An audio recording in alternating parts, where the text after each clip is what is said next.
درود پاک پڑھیے اللہم صلی علی سیدنا و نبینا و شفیعنا و حبیبنا مولانا محمد عزیز الجود والکرم و آلہ الکرام و ابنہ الکریم و امتہ الکریمۃ وبارک وسلم۔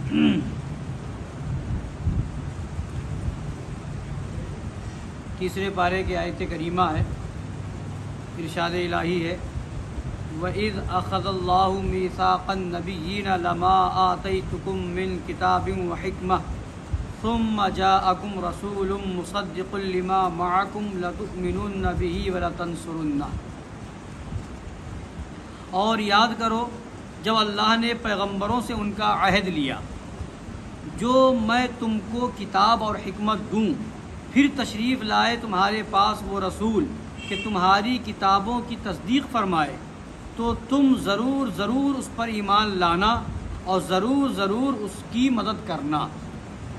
قال اَأَقْرَرْتُمْ وَأَخَذْتُمْ عَلَىٰ ذَلِكُمْ إِصْرِي، فرمایا کیوں تم نے اقرار کیا اور اس پر میرا بھاری ذمہ لیا؟ قالوا اقررنا، سب نے عرض کی ہم نے اقرار کیا۔ قال فاشهدوا وَأَنَا مَعَكُمْ مِنَ الشَّاهِدِينَ، فرمایا تو ایک دوسرے پر گواہ ہو جاؤ اور میں آپ تمہارے ساتھ گواہوں میں ہوں۔ اس آیت کریمہ میں سرکار دو جہاں صلی اللہ تعالی علیہ وعلی آلہ وسلم کی بہت بڑی فضیلت بیان کی جا رہی ہے، اور اس پر غور کریں تو سرکار دو جہاں صلی اللہ تعالی علیہ وسلم کی ایک ایسی صفت اور اس طرح سے نعت بیان ہو رہی ہے کہ جو بے شمار فضائل کا مجموعہ ہے۔ اس آیت میں ذکر ہے اس بات کا کہ اللہ تعالیٰ نے تمام نبیوں سے وعدہ لیا، تمام نبیوں سے وعدہ لیا۔ ایک وعدہ اللہ تعالیٰ نے اپنے لیے لیا تھا تو اس میں ساری روحیں اکٹھا تھیں، یعنی مومنین کی بھی تھی، کافرین کی بھی تھی، منافقین کی بھی تھی، مشرکین کی بھی تھی، مرتدین کی، سب کی روحیں اکٹھا تھی۔ سب سے اللہ نے وعدہ لیا تھا اپنے بارے میں۔ اللہ نے الست بربکم، کیا میں تمہارا رب نہیں؟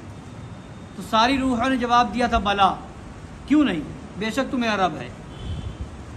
تو جب اپنے لیے وعدہ لیا اللہ تبارک تعالیٰ نے تو ساری روحوں سے وعدہ لیا، جبکہ خدا جانتا تھا، خدا عالم الغیب والشہادہ ہے کہ دنیا میں جانے کے بعد کافرین کی روحیں، مشرکین و مرتدین کی روحیں اس بات سے پھر جائیں گی، مجھے رب ماننے سے انکار کر بیٹھیں گی، مگر پھر بھی جب اپنے لیے وعدہ لیا تو سب سے وعدہ لیا۔ اور جب نبی کی باری آئی اپنے محبوب کے لیے وعدہ لیا تو سب سے وعدہ نہیں لیا۔ وَإِذْ أَخَذَ اللَّهُ مِيثَاقَ النَّبِيِّينَ، صرف نبیوں سے وعدہ لیا، صرف نبیوں سے وعدہ لیا۔ کیوں؟ اور نبی وہ ہیں جو معصوم ہوتے ہیں، جو معصوم ہوتے ہیں، ان سے غلطی ہو ہی نہیں سکتی، وعدہ کر کے وہ پھر جائیں یہ ہو ہی نہیں سکتا ہے۔ تو کیا مطلب، کیا حکمت ہے اس میں؟ اپنے لیے وعدہ لیا تو سب روحوں سے لیا، اور جب نبی کے لیے وعدہ لیا تو صرف نبیوں سے لیا۔ مطلب کیا ہے؟ مطلب یہ ہے کہ اللہ تعالیٰ بتانا چاہتا ہے کہ میرے بارے میں وعدہ کر کے جاؤ اور تم دنیا میں جا کر کے پھر جاؤ تو یہ تو میری مشیت کو گوارا ہے، مگر میرے محبوب کے لیے وعدہ کرو اور پھر جاؤ یہ مجھے گوارا نہیں، اس لیے وعدہ بھی لیا جا رہا ہے۔ تو سب سے افضل جماعت حضرات انبیاء کرام سے وعدہ لیا جا رہا ہے نا۔ کیا وعدہ لیا جا رہا ہے؟ لما آتیتکم من کتاب و حکمہ، جو میں تم کو کتاب اور حکمت دوں۔ ثم جاءکم رسول مصدق لما معکم، پھر تشریف لائے تمہارے پاس وہ رسول کہ تمہاری کتابوں کی تصدیق فرمائے۔ لتؤمنن بہ ولتنصرنہ، تو تم ضرور ضرور اس پر ایمان لانا اور ضرور ضرور اس کی مدد کرنا۔ یہ انبیاء سے وعدہ لیا جا رہا ہے کہ جب تمہاری کتابوں کی تصدیق کرتے ہوئے میرا رسول آئے تو اے نبی کی جماعت، انبیاء کی جماعت، تم سب ان پر ایمان لانا اور تم سب ان کی مدد کرنا۔ تو اللہ تعالیٰ تو عالم الغیب والشہادہ ہے، جانتا ہے، پہلے سے جانتا ہے کہ سارے نبی آئیں گے اور آ کر کے دنیا سے تشریف لے جائیں گے، پھر میرا محبوب آئے گا، پھر میرا محبوب آئے گا۔ تو آنا تو بعد میں ہے، مگر پھر بھی خدا وعدہ لے رہا ہے کہ اے نبیوں، اگر تمہاری درمیان میرا محبوب آ جائے، تم موجود رہو، تمہاری امت تمہارا کلمہ پڑھ رہی ہو اور میرا محبوب آ جائے، تو اب تم پر لازم ہے کہ تم میرے محبوب کا کلمہ پڑھنا، تم میرے محبوب کا کلمہ پڑھنا، اور اپنی امت سے بھی کہنا، اپنی امت سے بھی کہنا، اب میری امت کے لوگوں، اب وہ نبی آ گیا ہے جو سارے دین کا ناسخ دین لے کر کے آیا ہے، تو اب تم اپنی امت کے ساتھ میرے نبی کی امت بن جانا۔ نبی سے وعدہ لیا جا رہا ہے کہ تم اپنی امت کے ساتھ میرے نبی کی، میرے محبوب کی امت میں ہو جانا، میرے محبوب کا کلمہ پڑھ لینا۔ تو میرے نبی نبیوں کے نبی ہیں، امام الانبیاء ہیں، کہ نبی کی شریعت جب آ جائے گی تو دوسرا دین منسوخ ہو جائے گا، اب دوسرا دین نہیں چلے گا، اب نبی کا دین ہی چلے گا۔ اور خدا جانتا تھا کہ میرا محبوب سب سے آخر میں جائے گا، میں سب سے آخر میں بھیجوں گا، مگر پھر بھی وعدہ کیوں لیا جا رہا ہے؟ تاکہ دنیا والوں کو میرے محبوب کا مقام پتہ چل جائے، تاکہ عقل کے اندھے، دیو کے بندے نبی کو اپنی طرح نہ کہہ سکیں۔ جب نبی تشریف لائیں تو سارے نبی ان کا کلمہ پڑھ کے ان کے امتی ہو جائیں، تو اور نبی میرے نبی کی طرح نہیں، تو یہ جاہل دو ٹانگ کا جانور میرے محبوب کی طرح کیسے ہو سکتا ہے؟ تو سارے نبیوں کے امام بنا کر کے میرے محبوب کو اللہ نے بھیجا ہے نا۔ تو فرمایا لَتُؤْمِنُنَّ بِهِ وَلَتَنْصُرُنَّ، ضرور انبیاء سے کہا جا رہا ہے نا، اللہ تعالیٰ کس سے فرما رہا ہے؟ نبیوں سے فرما رہا ہے۔ اگر یہاں پر عربی ہے، اب تھوڑا سا میں اس کی وضاحت کر دوں کہ تؤمنون بھی ہو سکتا تھا، تؤمنون تم ایمان لانا، تم ان پر ایمان لانا، اور تنصرون تم ان کی مدد کرنا، مگر یہاں پر کیا ہے؟ لا تؤمنون۔ اردو زبان میں جیسے بولتے ہیں، ہم اردو زبان میں بولتے ہیں کہ تم ایمان لانا، تم یہ کام کرو، ہے نا، ایک نارمل بات ہو گئی، مگر اسی میں اور کلام کے اندر زور اور تاکید پیدا کرنے کے لیے کیا کہتے ہیں؟ ضرور یہ کام کرنا، تمہیں ضرور یہ کرنا ہے، ضرور کا لفظ ہے نا، تو اس کا مطلب اب کام میں زور پیدا ہو گیا، تاکید پیدا ہو گئی، یعنی لازمی طور پہ کرنا ہے۔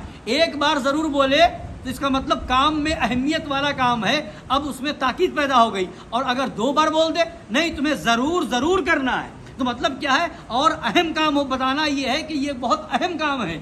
تو لفظ ضرور اردو میں استعمال ہوتا ہے، اور اسی کے لیے عربی میں لا آتا ہے، لا تؤمنن، لفظ لام زبر لا یعنی ضرور، اور آخر میں نون تشدید والا ہے تؤمنن، تو اس کا معنی بھی وہی تاکید کا معنی ہے، ضرور۔ اسی طرح سے وَلَتَنْصُرُنَّ میں بھی ہے، تو اس کا مطلب یہ ہے اللہ تعالیٰ اپنے محبوب کے لیے جب وعدہ لے رہا ہے نبیوں سے، تو وہ تو معصومین کی جماعت ہے، مگر پھر بھی تاکید در تاکید بیان کر کے اہمیت بتائی جا رہی ہے کہ میرے محبوب کا معاملہ ہے، کوئی ہلکے میں نہ سمجھو، میرے محبوب کا مقام یہ ہے کہ تاکید پہ تاکید کر کے اللہ تعالیٰ نبیوں سے وعدہ لے رہا ہے۔ جب نبیوں سے وعدہ لینے میں اتنی تاکید ہو رہی ہے تو اس سے پتہ چلا محبوب کا مقام کیا ہے، محبوب کا مرتبہ کیا ہے، محبوب کی عظمت کیا ہے۔ تبھی تو اعلیٰ حضرت فرماتے ہیں فرش والے تیری شوکت کا علو کیا جانے، خسروا عرش پہ اڑتا ہے پریرا تیرا۔ اب آگے فرماتا، تو اتنا تو ہو گیا نا، نبیوں سے وعدہ لیا جا رہا، اتنا کہہ دیا اللہ نے کہ ضرور ایمان لانا اور ضرور ان کی مدد کرنا، تو اتنا فرما دینا اللہ کا نبیوں سے کافی تھا، مگر اتنا کہہ دیا، پھر اللہ فرماتا ہے اقررتم، کیا تم نے اقرار کیا، وَأَخَذْتُمْ عَلَىٰ ذَلِكُمْ إِصْرِي، اور اس پر میرا بھاری ذمہ لیا، یعنی اتنا وعدہ دے دیا مگر پھر بھی فرما رہا ہے بتاؤ تو صحیح ہے، میرے محبوب کی بات ہے، اے میرے نبیوں کی جماعت بتاؤ تو صحیح، کیا اقرار کر لیا اور اس پر میرا بھاری ذمہ لے لیا؟ قالو، سارے نبیوں نے جواب دیا اقررنا، ہم نے اقرار کیا، سارے نبیوں نے کہا ہم نے اقرار کیا۔ اب اتنا کافی تھا، مگر پھر خدا فرماتا ہے قال، اللہ نے فرمایا فاشہدوا، آپس میں ایک دوسرے پر گواہ ہو جاؤ، آپس میں ایک دوسرے پر، یہ کب بولا جاتا ہے؟ یہ کب ہوتا ہے؟ ہم دو لوگوں کے درمیان کوئی بات کریں اور ہمیں یہ شک ہو کہ ہو سکتا ہے کہیں یہ ان میں سے کوئی ایک پھر نہ جائے، بات سے مکر نہ جائے، تو وہاں پر کہتے ہیں تم ایک دوسرے پر گواہ رہنا، تم ان کے گواہ بن جاؤ، یہ تمہارے گواہ بن جائے۔ کئی لوگ ہوں تو اور زیادہ اچھی بات ہوتی ہے کہ سب لوگ گواہ ہو جاؤ۔ تو یہ گواہ کب بنایا جاتا ہے؟ جب یہ امکان ہو کہ یہ بات سے مکر سکتا ہے، انکار کر سکتا ہے، ایسے موقع پر۔ مگر یہاں تو نبیوں کی جماعت ہے، یہاں تو انکار ہو ہی نہیں سکتا، یہاں تو اقرار کر لیا، اب وہ انکار کر ہی نہیں سکتے، وہ معصوم ہے، ان سے غلطی ہو ہی نہیں سکتی۔ مگر پھر بھی خدا فرما رہا فشہدوا، آپس میں ایک دوسرے پر گواہ ہو جاؤ، معاملہ میرا نہیں میرے محبوب کا ہے، معاملہ محبوب کا ہے، گواہ ہو جاؤ۔ اور یہیں تک نہیں، وَأَنَا مَعَكُمْ مِنَ الشَّاهِدِينَ، اور میں تمہارے ساتھ گواہوں میں ہوں۔ خدا بھی گواہ بن رہا ہے، جس کی عظمت پر خدا گواہ ہو، جس کی رفعت پر خدا گواہ ہو، جس کے مقام و مرتبے کی بلندی پر خدا گواہ ہو، اس محبوب کا مقام کیا ہوگا، اس محبوب کا عالم کیا ہوگا۔ اور جب وعدہ لے لیا، ان نبیوں نے وعدہ کر لیا، اب سارے نبیوں کے امام بن کے دنیا میں تشریف لے آئے، وعدہ کر چکے تھے۔ اب جب شب اسرا معراج کی رات نبی مسجد اقصی پہنچے تو سارے نبی پہلے سے کھڑے ہیں، اور ہمارے نبی اسی وعدہ کو یاد دلاتے ہوئے مصلی امامت پر آگے بڑھ رہے ہیں۔ تم نے وعدہ کیا، اے نبی کی جماعت، تم سب نے وعدہ کیا تھا کہ مجھے اپنا نبی مانو گے، اب تب تم سب پیچھے رہو اور میں تمہارا امام بن کر کے آگے بڑھ رہا ہوں۔ اب نبی نے سارے نبیوں کی امامت کی تو اعلیٰ حضرت امام اہل سنت مجدد اعظم دین و ملت پکار اٹھے، فرماتے ہیں کہ یہی سر نماز اقصی میں تھا، یہی سر نماز اقصی میں تھا، یہی سر کہ ظاہر ہوں معنی اول آخر۔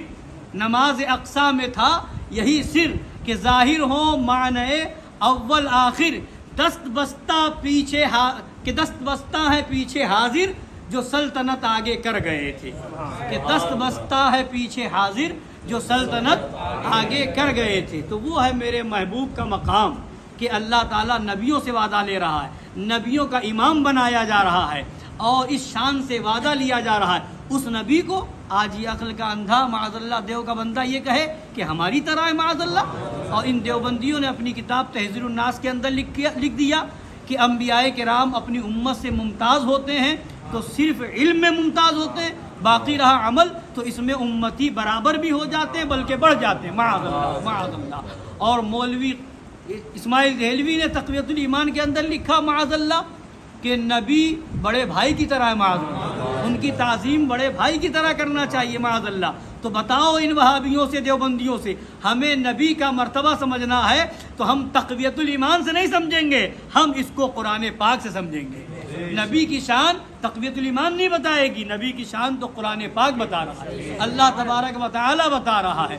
اپنے محبوب کی عظمت تو اللہ تبارک و تعالی بیان فرما رہا ہے، اور اسی کو اعلیٰ حضرت نے یوں بیان کیا، سب سے اعلیٰ و اولا ہمارا نبی، سب سے بالا و والا ہمارا نبی، سارے اونچوں میں اونچا سمجھیے جسے ہے اس اونچے سے اونچا ہمارا نبی، سارے اچھوں میں اچھا سمجھیے جسے ہے اس اچھے سے اچھا ہمارا نبی، کون دیتا ہے دینے کو منہ چاہیے، دینے والا ہے سچا ہمارا نبی، غمزدوں کو رضا مزدہ دیجیے کہ ہے بے کسوں کا سہارا ہمارا نبی۔ اللہ تعالیٰ سچا ایمان عطا فرمائے، عشق رسول عطا فرمائے، اور ان خبیثوں وہابیوں دیوبندیوں سے ہم سب کو دور رہنے کی توفیق عطا فرمائے، آمین۔ وما علینا الا البلاغ المبین۔